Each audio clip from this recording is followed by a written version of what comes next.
Hey guys. I think I'm gonna stop posting updates on social media. I think this is gonna be my last post on Facebook, indefinitely.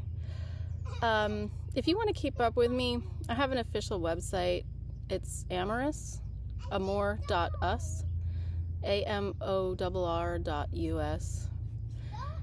And I have a Patreon. It's patreon.com/Alana Orr, ALANAORR.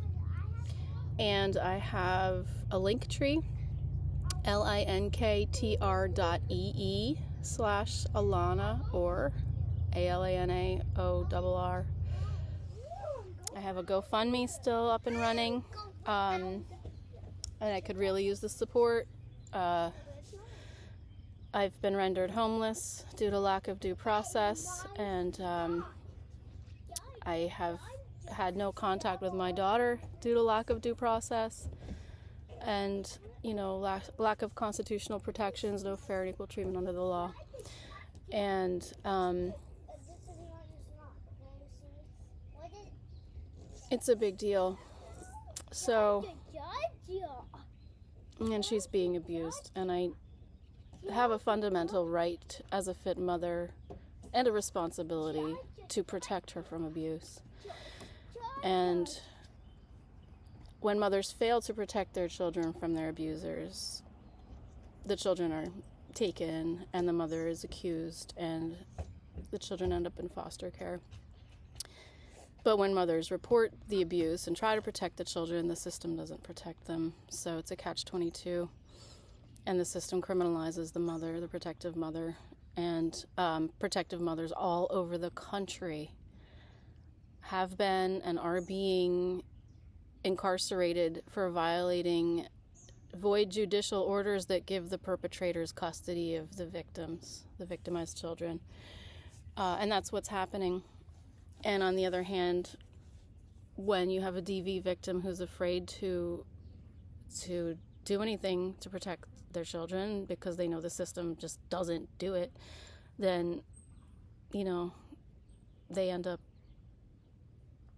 also being criminalized, and the children going into foster care, which is the worst case scenario, provided they survive.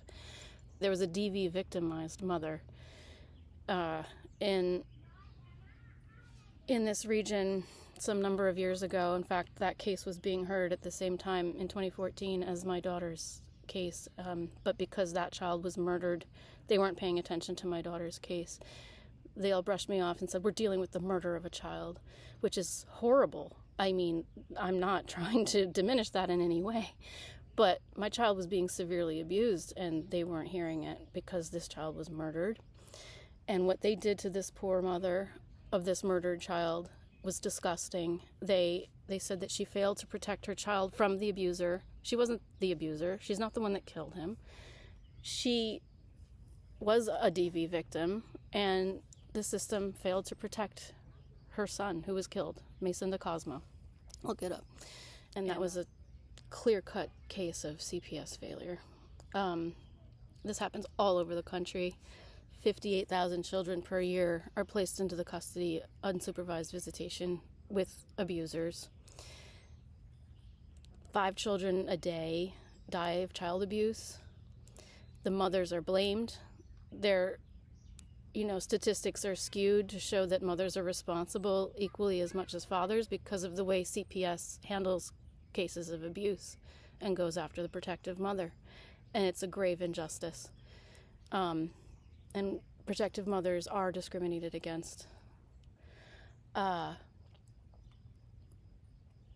So that's a little bit about what's going on in my life.